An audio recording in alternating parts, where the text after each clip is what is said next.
What's up with it? It's your boy Antoine Campbell. Welcome to my podcast, the Entrepreneur Toolbelt Podcast, where we come together every Wednesday and interview some of the best entrepreneurs that we can find to teach you and show you tips and tricks to add to your tool belt so you can be the most effective entrepreneur you can. I'm shooting out of a brand new studio, and I want to give a shout out to my sponsors to make sure that they get the recognition. Shout out to You Broadcast Media for allowing me to use their studio in order to shoot my podcast. Today I have a guest. He's an amazing person. I've been following him, watching him for a very long time, and he's been crushing it from DC all the way to Tampa. And my guest Javier is on. He's going to be teaching us how to raise money. He's going to be talking about his struggles. He's going to be talking about how he got started and now how he's managing multiple millions of dollars in investment funds. And he's not even 30 years old, I don't think. Javier, you 30 yet? You ain't 30 yet, are you? Nah, man. 28 this year. Awesome. So yeah, so why don't you introduce yourself to everybody and let everybody know who you are and how you got started in entrepreneurship. Definitely, man. So my name is Javier Suarez. First and foremost, I'm a man of God. Really where I'm at, run 3 multi-million-dollar businesses. We include real estate, technology, and property management now. So we do a little bit of everything, man. And I've been in the game about 8 years, and it's been ups and downs, more ups than downs. But yeah, man, coming from DC, it's not the easiest place to make a living or make a name for yourself, but made it through the streets, through Anacostia, man, did a lot of my work there. And, started from the bottom, and, glory be to God that we're here today. Awesome. So let's talk about your early journey and your career, right? You started off in DC. How was it, in DC? How did you get started? Like, what did you do? Dude, at first I actually, I went into it wanting to be a wholesaler, right? I really just went into it wanting to make money. And then I realized I had no idea what I was doing. Right. And I think out of every 10 people that I called, 7 or 8 of them were like, yeah, I'd love to sell my property, but I don't want to sell it for your price. So they're like, if you could figure that out, like, we're definitely in business. And I ended up getting my agent's license. And I realized is that if I got my agent's license, that I could end up serving 70% of the people that I'm talking to. And that's actually how I ended up building my entire company, man, is I started as an agent. Give me a second. Damn headphones. So I started my company as an agent. I started representing sellers. And really, I realized is that if I could get more people in the door, then I could figure it out. I think someone told me, they're like, make up what you lack in skill, make that up in numbers. And that's what I ended up doing from like a really young age, is just get more listings, make more calls at a super young age, represent more people. And I was just like, I'm going to list these properties and figure it out from there. And I ended up listing so many distressed properties out of DC because, they loved me. They loved the energy. I ended up listing so many properties that I had the same clients keep coming back, and they're like, yo, call us every time you get a listing. I'm like, why? And come to find out, dude, every single property I was listing was a great flip, great condo conversion. And it wasn't until about like 2 years into the game that I realized, I'm like, yo, why are you guys doing this? Like, why do you guys keep buying the same properties from me? And they're like, dude, you're making us hundreds of thousands of dollars. I'm like, yo, I'm making 5 racks. Yeah. And then I started realizing, I'm like, I'm on the wrong side of the coin here. And so that was my game, man. At first, I didn't know anything, right? Out of high school, I actually had no idea what I wanted to do. I wanted to be a businessman, and I just started listing properties right out the gate. My grandmother came here from Cuba. When I was 12, I was holding open houses for my grandmother. So that's like the only thing that I really knew. I knew how to like run job sites, like run like cleanup crews. So it kind of just meshed together. So I started doing open houses. I had brokers who were like, yo, get the property, figure it out. Get the property, figure it out. And that's what I did, man. At a super young age, I was finding listings, and I would go to the properties. I'd meet everyone that I could, And one listing to me became 2 buying clients. And I took 2 buying clients, and then I got 1 referral. And then it's like, it just grew itself. And yeah, it's just super organic. But listings became representing buyers, buyers became developer clients. I started representing all of my developer clients' listings. So I think by the age of 23, I'd sold about $25 million worth of real estate. And yeah, it's interesting.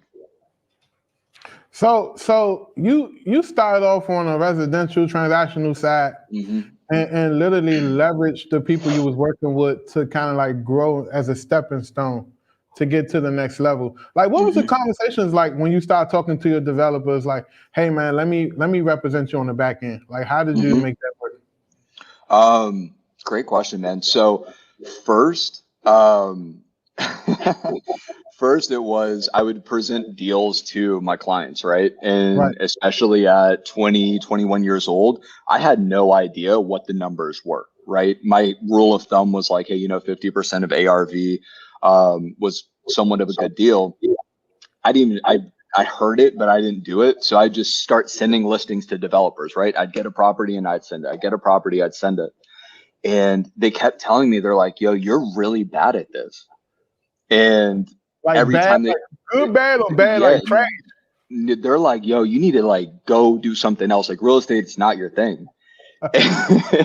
And for me, I was like, I saw it as an opportunity. I was like, yo, okay, could you let me take you out to coffee, right? I probably had like $50 in my bank account.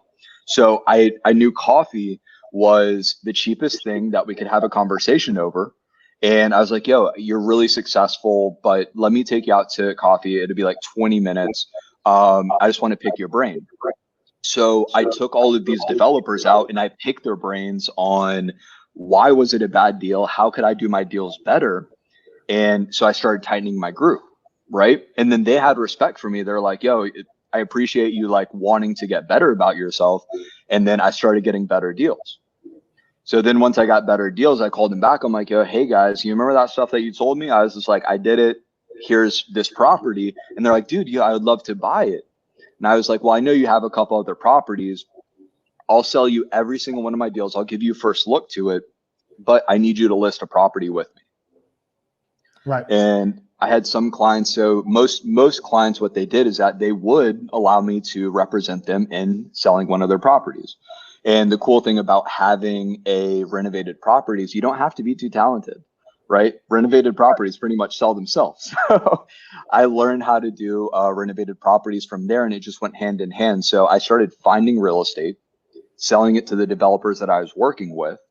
And man, that was probably the best thing I did about my business. Instead of having to get 10 investment properties, right? I would really just focus on getting 1 condo conversion property, selling it to a developer, and then that's 3 listings, right? So what we did is that we were looking at being able to multiply my efforts instead of having to work so hard, to start working smarter. Right. So you literally cultivated relationships, took the constructive criticism by offering to get coffee to really kind of like figure out what their criteria are. You know what I mean? Because I think that's what a lot of people struggle with today, is that they don't take the time to say, hey, what are you looking to buy? Right? You can't put everybody in one box, right? And once you understand that, then you went back to the drawing board and rebuild yourself to become of value to people. So I think that's one of the main points I learned so far in the conversation, is that you got to not be a liability to people and become an actual asset towards people. And then when you call, they're going to pick up on the first ring. So I'm just curious to know, like, how did that transition to you actually raising money? Like, when did that come about? Oh man. So it was about 2 years ago. One of the developer clients that I was working with, he's actually one of my mentors still. Part of me selling my projects is I would always send them a pro forma, right? So for anybody who doesn't know what a pro forma is, it's how basically your projection of how the project is going to profit at the end of the day.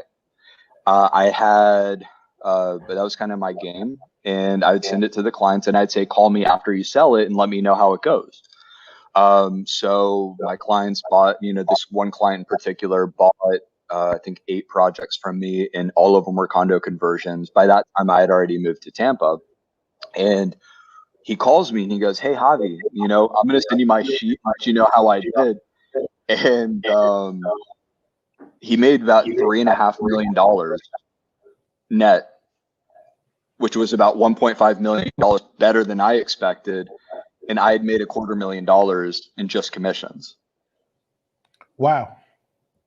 Wow is right. And at that moment, I was just like, I need to go ahead and I need to be the general partner. I need to be the developer. I need to go ahead and make that jump, because it's like, even if I fail, I'll make more than I did as an agent, Right.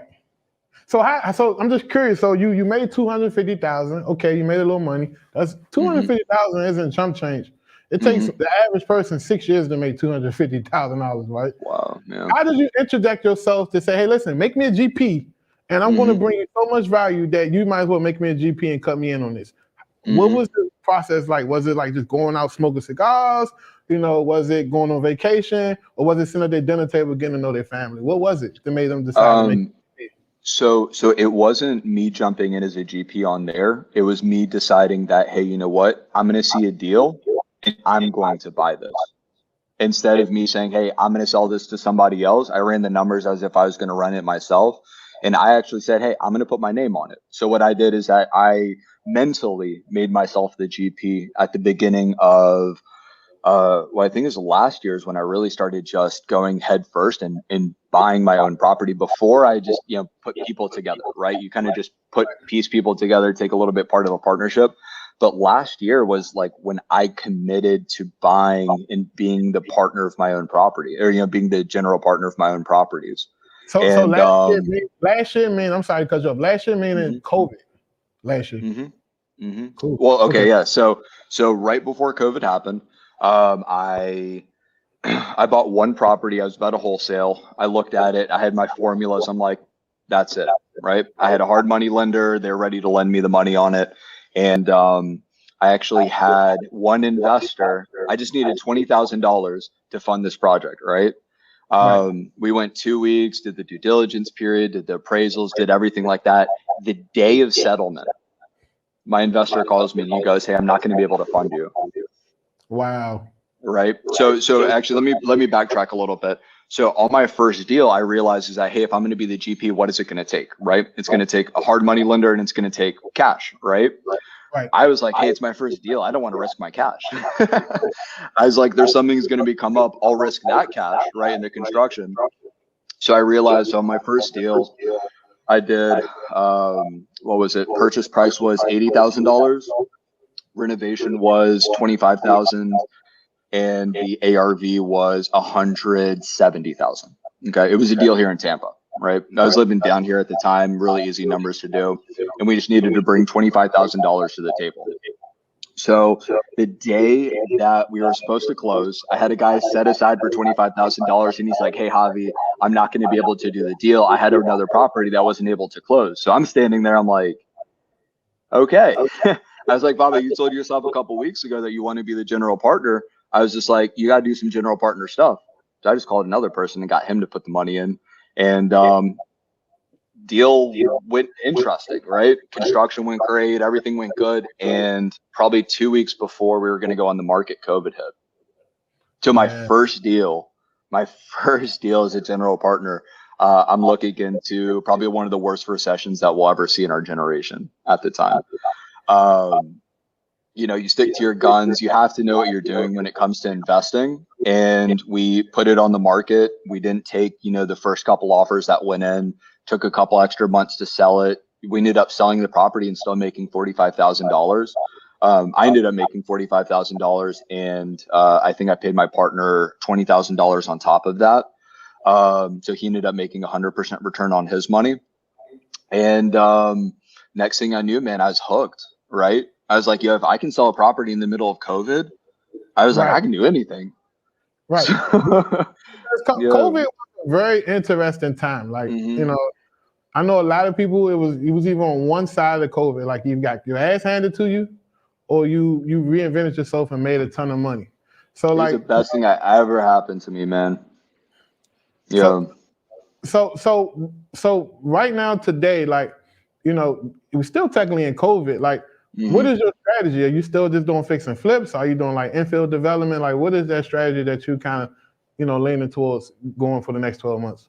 Definitely, man. So what I'm doing right now is I'm putting arrows in a sling. All I'm doing is I'm trying to get as much dry powder, as many people who are interested in investing in real estate as possible and not wanting to buy it themselves.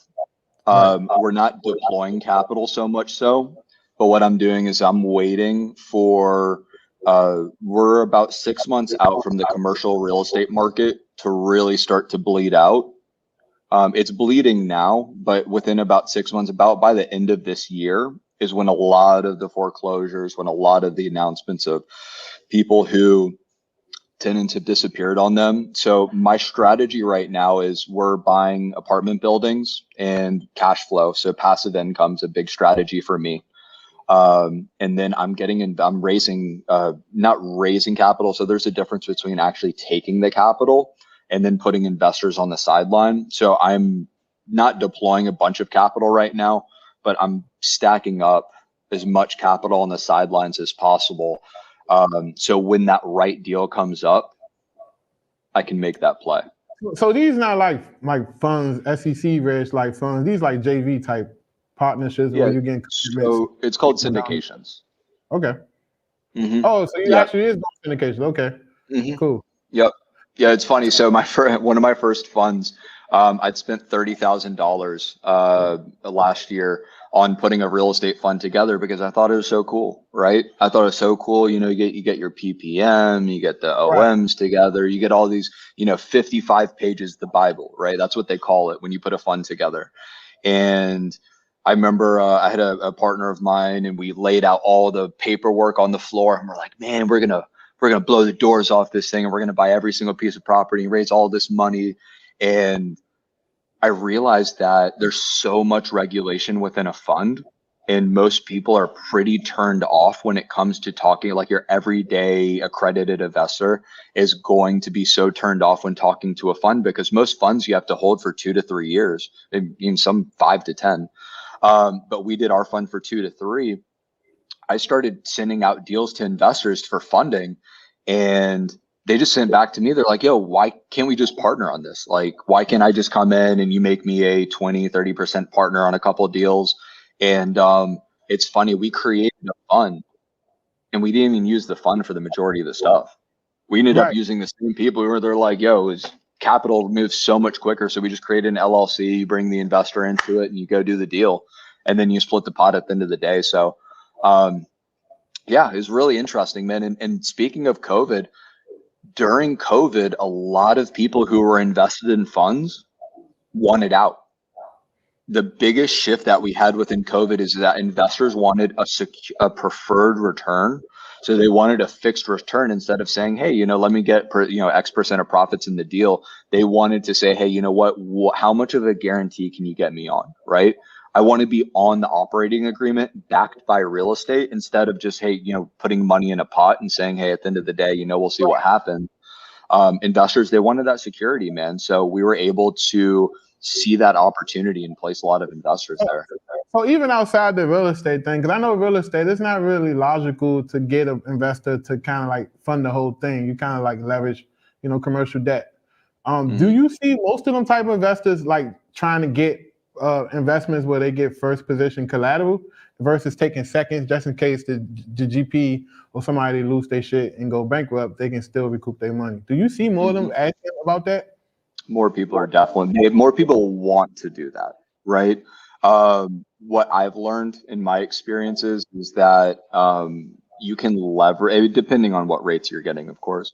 But the reason you don't want to do that is because a lot of investors are going to, if you're going to do a whole deal 100%, not your own money, a lot of investors are going to want you to have some skin in the game. So whether you go hard money or you go another investor, somebody might fund you up to 90%, but that's still, there's 10% plus construction costs and everything like that Right. that you have to do. So a lot of investors want to do that. But what I've learned is that nobody's really against just being a partner on the deal, getting on the operating agreement, being a part of the actual project itself. But man, at the end of the day, I know you can get a lot better deal putting somebody in first position. That private money is a lot cheaper than hard money these days.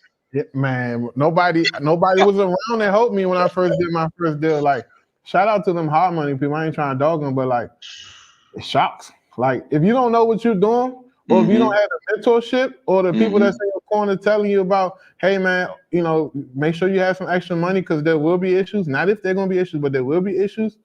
And you know, you say, hey man, I ran out of money. How many people like, what that got to do with me? What my interest payment is? Yeah.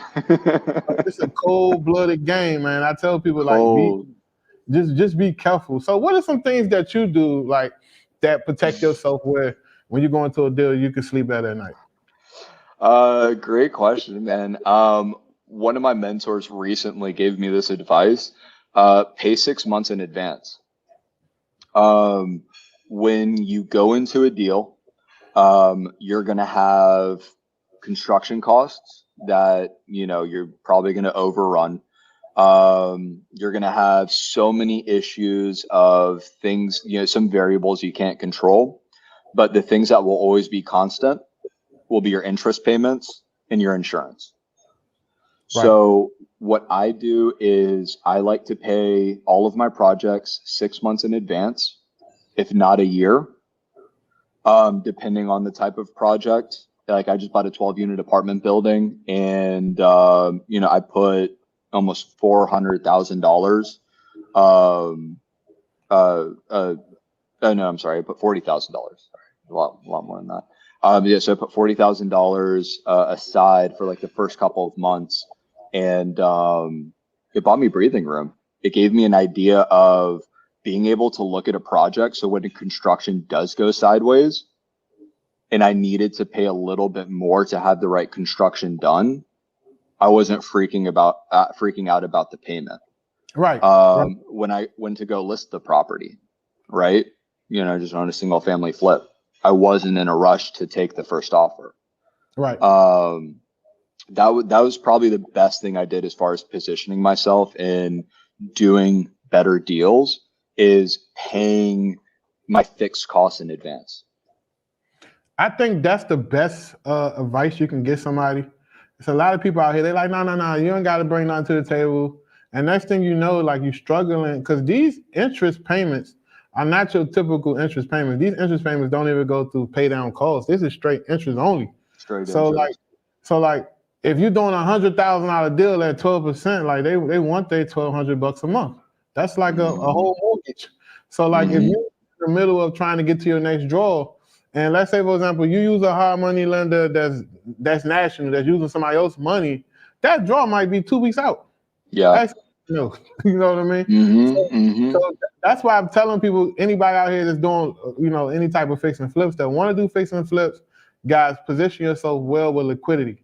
You can never have too much cash going into these deals, because the best thing you could do is give somebody their money back. Say, hey, I don't need it. Versus, you know what? I need about 10 more thousand. I'm kind of short. That's a terrible conversation to have with people.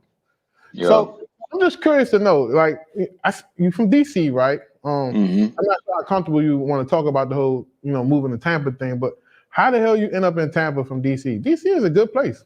Hey, dude, it's great, man. But they're not making any more real estate. It's not, you know, you only can go so wide in DC. Man, I really felt like at the age of 23, I had not necessarily dominated DC, but like I really felt like I did my thing. Right. And I felt like that next chapter within my life was somewhere else. And to be honest, man, I didn't know where I wanted to go. It just felt like I kind of hit that ceiling. And when I was doing that, I prayed really heavy, and I had you know, business ties in Tampa, and it just was an easy progression. And for me, I was like, hey, you know what? I'll go down here for a year, try it out. You know, I like it. It's warm. There's a little traffic and stuff.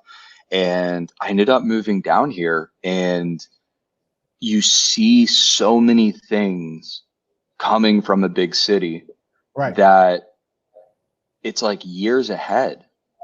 And that's something that attracted me to, staying here. And especially during COVID, it was something I saw that no matter what happened in the whole COVID situation, is that people were still very bullish down here. We actually had more people move down here than not. But that opportunity, like that upside was fantastic. And it's really cool to be a part of it now and actually being a developer. Like I've got commercial properties, I've got apartment buildings. And dude, I'm telling you at the end of the day, like, our company's pretty well off. I'm really cheap at the end of the day, and real estate's a third of the price. So I'm looking at the buildings that I was buying in DC, and you could buy a crack shack in Southeast, for $600,000. And at the end of the day, you might make $60,000, $80,000. I mean, down here I could buy a property for $150,000, turn it around, sell it for $320 after doing renovations to it, make 100 bands. Yeah. And I was flipping houses on the same block. A lot of guys own a lot of real estate down here. It's really cheap. Yeah, I love Florida. I went to Florida on February 10th. It was my son's birthday. His birthday on Valentine's Day. And literally, we supposed to went down there for a week. And literally, I stayed until March 10th. And I just, man, we flew into Orlando.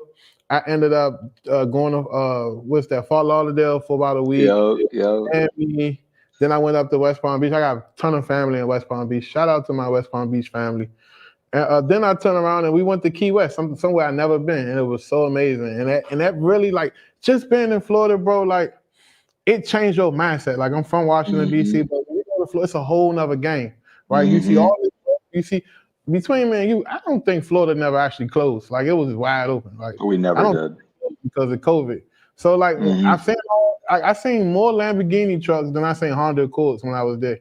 And then it hit me. It said, I don't know about you, but it said I wasn't dreaming big enough. It told me on that trip, like, hey, man, you got so much to do, right? And that's the reason, that's how I came up with the Entrepreneur Toolbelt show. Like I said, you know what? I want to really focus on my gift, which is entrepreneurship, and just really bring in people to teach that and show people that, hey, entrepreneurship is the way to go. So give me 3 things that you learned since you've been in Florida that really helped you in your business and personal life. Give me a second. Let me think about it. That's a good one. I got you.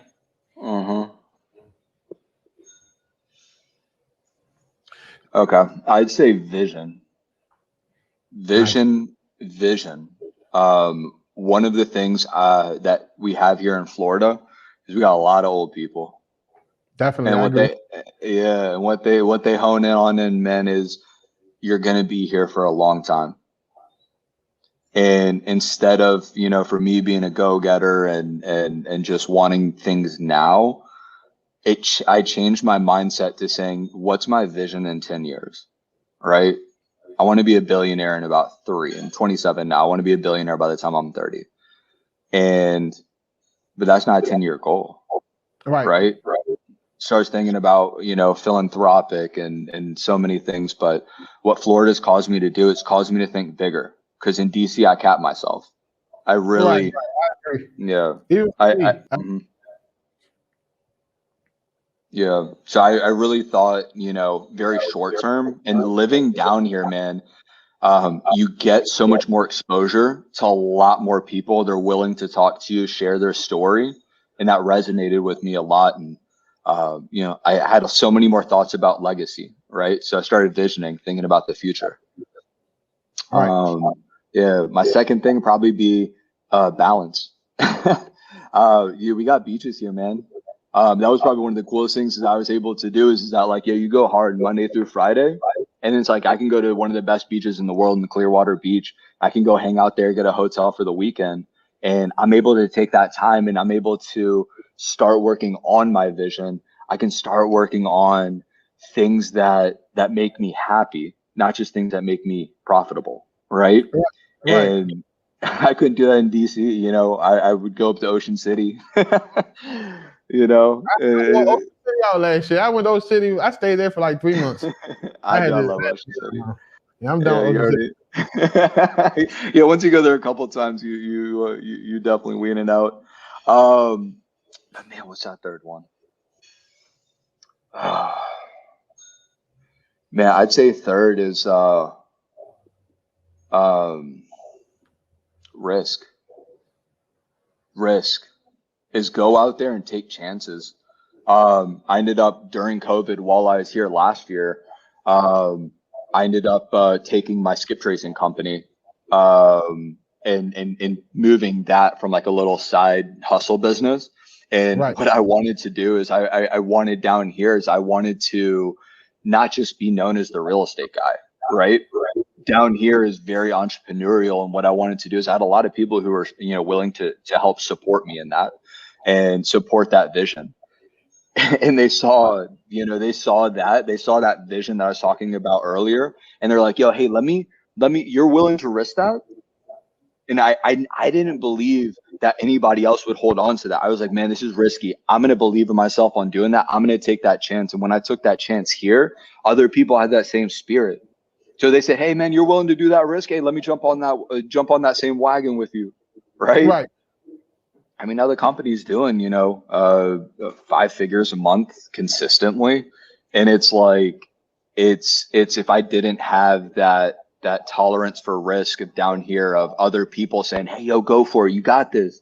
Right. In DC, they're going to tell you like, hey man, no, it's cool. Don't just stick to it. Stick to what you're good at, Yeah, I love my DC people here in DC, but I think a lot of people in DC is very close-minded. Like when I start talking ideas to people, they don't want to hear it.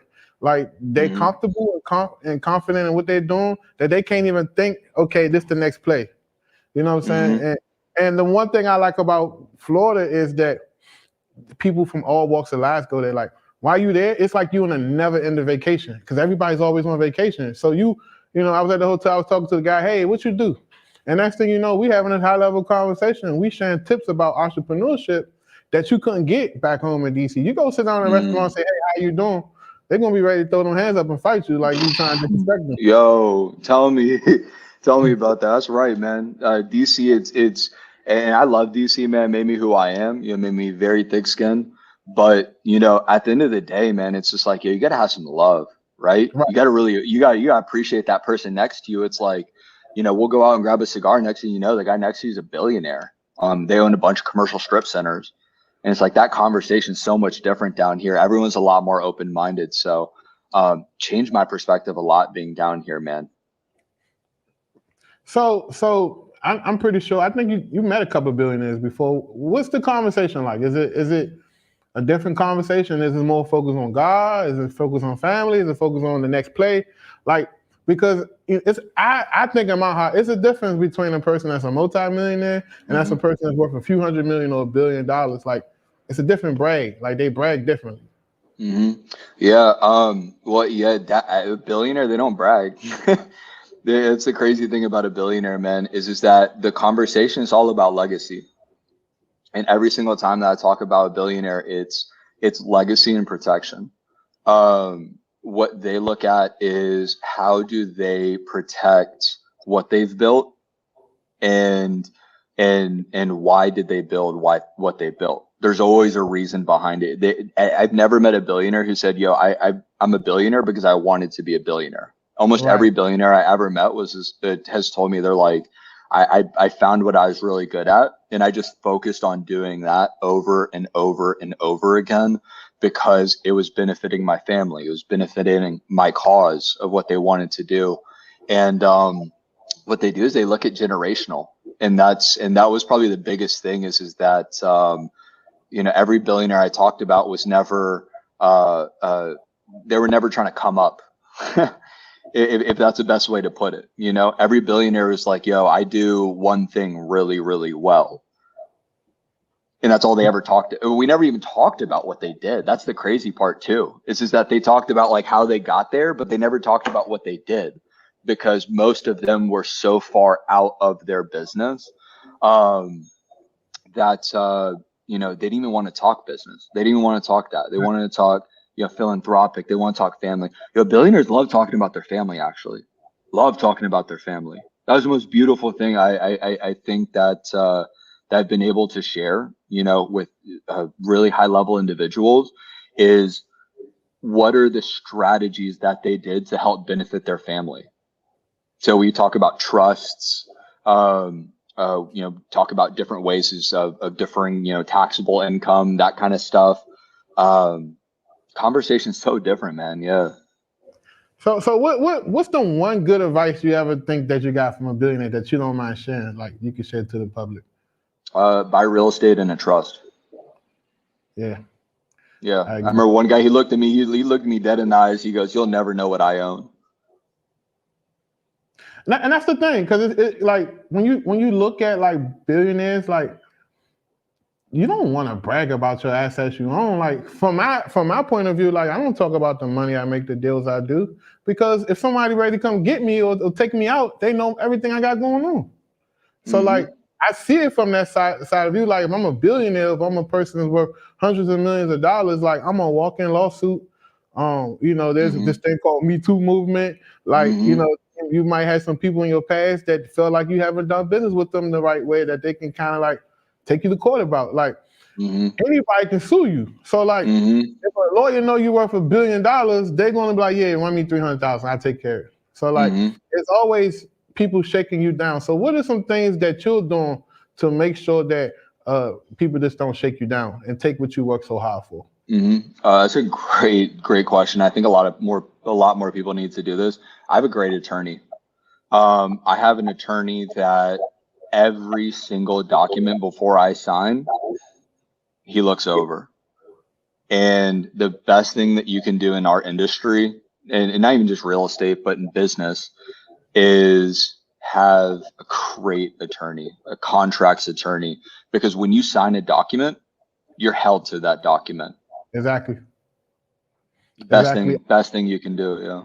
But that's in anything in life. Like people just so quick to go get a car and they paying 27% interest, or they quick to get into a partnership with someone or sign a record deal, and they don't even know what the hell they're signing. So I think that's a great advice, that you should read and understand the information before you sign it, because no judge or no competent judge going to allow that in his court to say, hey, I didn't know no better.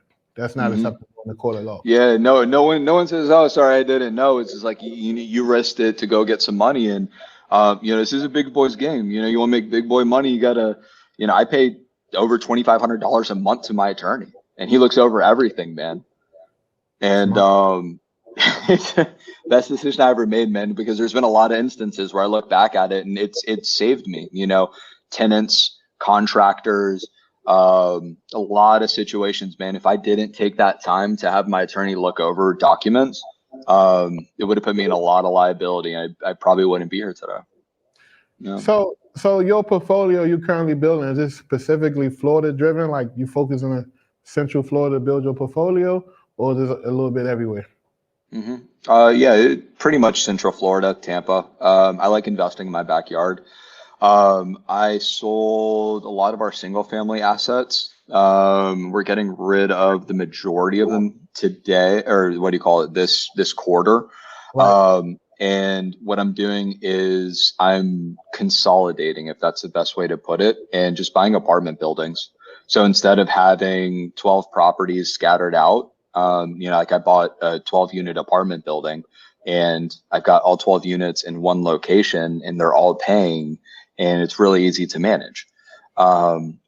So instead of trying to go wider, I'm trying to buy more in a smaller location. Right. And what type of assets are these? C minus, C plus, B minus? So I like C plus going to Bs.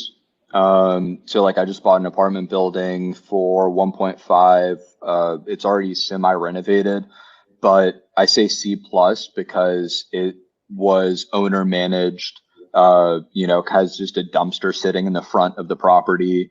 Right. You're not getting the best tenants, you're getting like sub 1,000.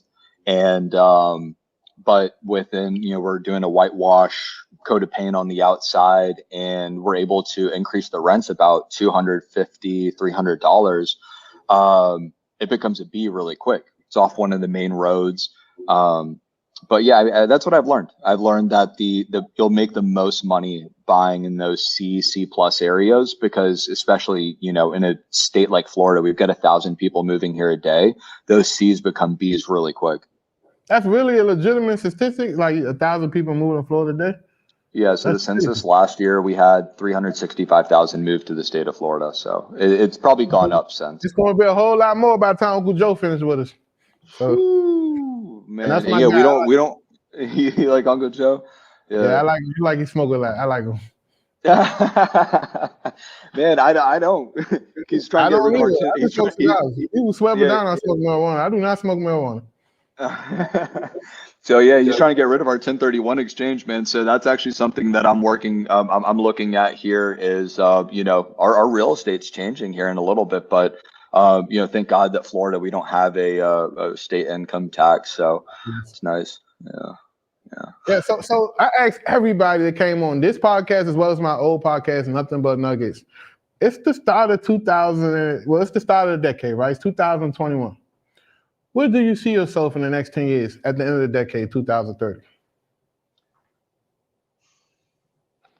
At the end of the decade, man, I see myself sitting on about 5,000 units. I want to start a foundation. Something really big for me is working with families that don't have really the financial capabilities and financial needs that I really think that it takes to raise a family. So really within the next 10 years, what I want to do is I really want to be focused on my philanthropic side of things. Really want to have a charity that we are donating well over $5 million, whether that's ourselves or raising. But that's where I want to be within the next 10 years. I just had my daughter, so she'll be 10 years old at that point. Congrats. And what I want to do, thanks, man. And what I want to do is I want to be present. That's probably the best thing. I want to be a present family man. And I want, my goal is really to, be $100,000 in net income a month. But really for me, like I want to be at that billionaire mindset of, I don't want to be working, I probably want to work 4 hours a week. But I want to be almost completely passive, flip what buildings I want to flip, work when I want to work. But dude, I want to be like a full-time family man. And when I say that, it's like, I want my family to be buying real estate with me. Right. Exactly. So like, that grunt work, that day-to-day stuff, I don't want to be in that. I want us to be like making decisions on, hey, yo, we want to build this. Right. Why do you think people put so much emphasis on day-to-day? Like if you're not in your business, you're not an entrepreneur. Like what's that notion come from? Why do you think that? I think a lot of people put their value as a person into what they do. I think so too. Because like I just think that like me, I run an entire virtual business. It's down to like 50 employees because we kind of like move some stuff around, but it's around 63 employees. And people think that, I'm supposed to be there every day to watch over things. And the truth is, when you actually build a sustainable business and you hire the right people, you don't have to be in the day-to-day. You just need to be the key decision makers and be. I call it. You watch football, bro? Love football. I wanted to be a part of the Redskins when I was little, man. I grew up in that whole thing. Yeah. Yeah. So I call it being like the defensive coordinator when you up in the booth and you call down the plays, but you can see the entire field. So I think as entrepreneurs, I think that's what we need to get out. So I see people, they just, I'm out here working hard. Working hard doesn't translate into being profitable. I don't know who came up with that theory. Like, there have been times in my career where I work 60 hours a week and then make shit. And there have been times in my career where I work 10 hours a week and made more than what some people make in a year. That's right. I just want to kill that myth. Like, you don't have to be this person beating on your chest. I'm the hardest working guy. Like, it's 2021, guys. It's technology. So let's talk about technology. What's some things you must have in your business to make it run? Like your favorite technology things, whether softwares or apps or something like that. Man, so one of my favorite things and I built this myself. I have an underwriting tool. Oh, we gotta talk offline about that. Okay, come on. Yeah. So What we're able to do, so we only do apartment buildings, so we're multifamily, so duplex all the way to 100 units.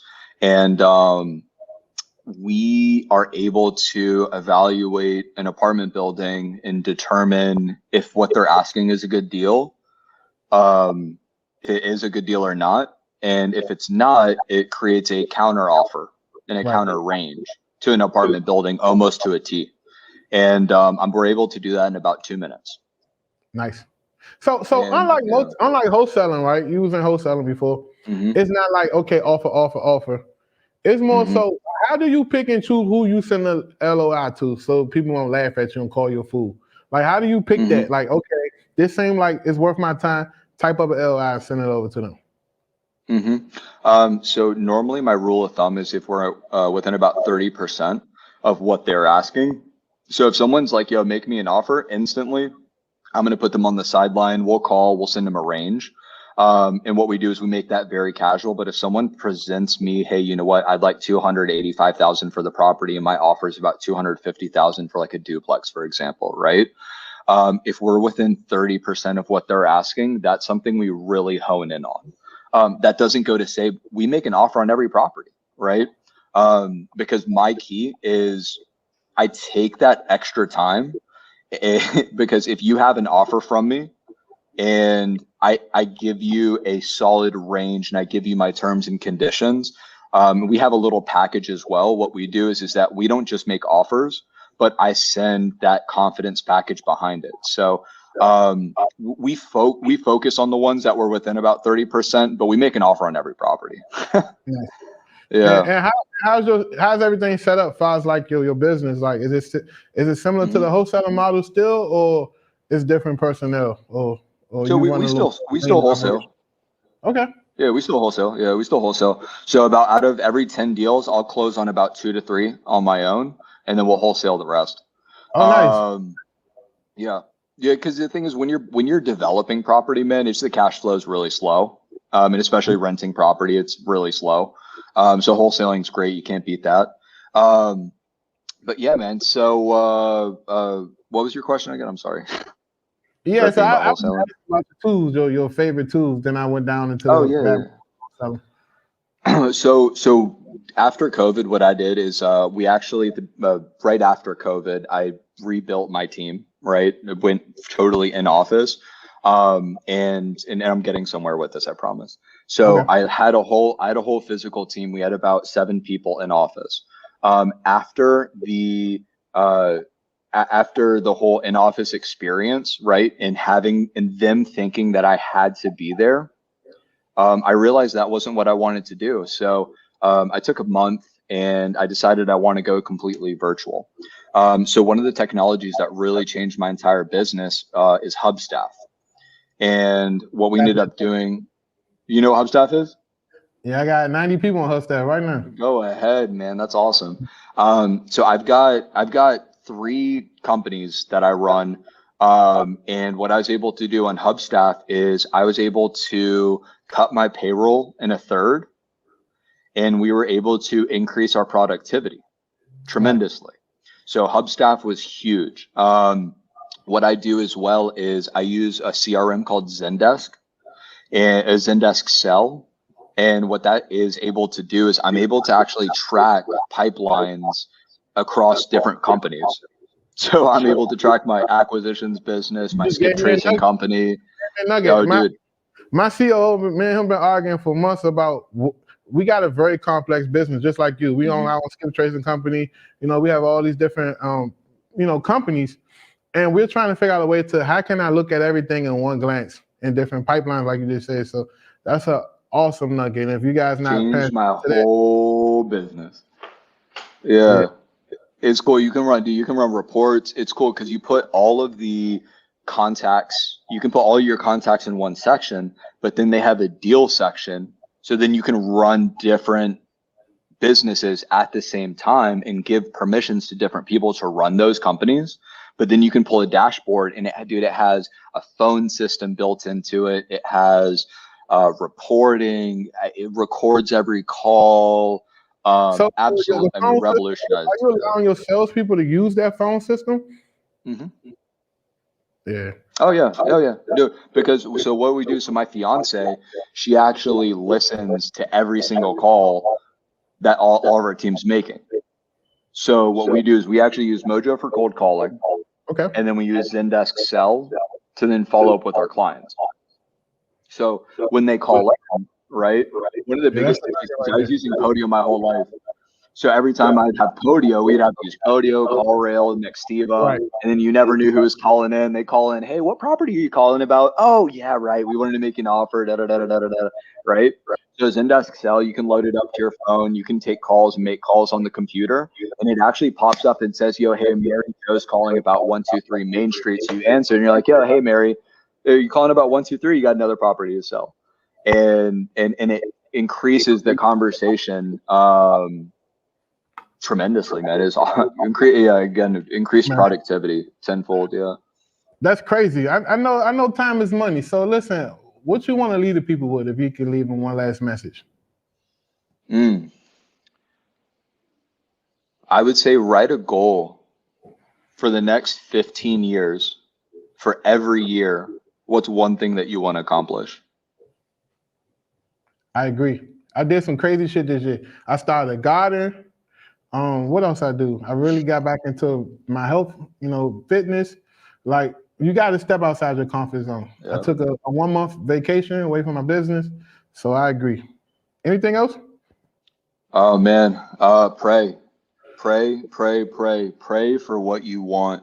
I don't think people, I think God's gotten so taken far out of our business, and just what in the business world, man, is, if you believe in God, pray more. And if you don't believe in God, start believing and start praying, because God's waiting for us. And I feel like every single day, like our journey, God's given us all these blessings, and it's really on us to trust in Him to be able to provide for us, instead of us trying to feel like we need to do everything ourselves, is that we need to meet Him halfway. Man, ladies and gentlemen, there you have it. My guy, Javier, fresh out of Tampa, Florida. If people wanted to get in touch with you, how can they get in touch with you? Probably best way is Instagram, man. That's how we were connecting. You can follow me, Suarez _ capital. You can send me email, javier@suarezcapital.com. And it's probably the easiest way, man. I'm trying to be on Instagram a little bit more. I'm trying to be like you, man, posting every day. I love, dude. Congratulations on the brand, by the way, man. I really admire everything that you've been doing. I've been following you too, man. So appreciate you, man. It's my team, the VAs, man. They really get behind me. They help me manage my Instagram. I appreciate everybody. Now we got some boots on the ground here. We're working out of a studio now, so look for the amazing content. But yeah, I got to get going, because that's how the studio works. So I got to get going. But I want to give a shout out to everybody. Thank everybody for watching the podcast. We're going to put this podcast on iTunes and everywhere, so all entrepreneurs around the world can have an opportunity to get some great information. Not only that, if you need a virtual assistant, $4 an hour, it's a flat fee. You pay us a one-time fee. Text me right now, 202-335-3322.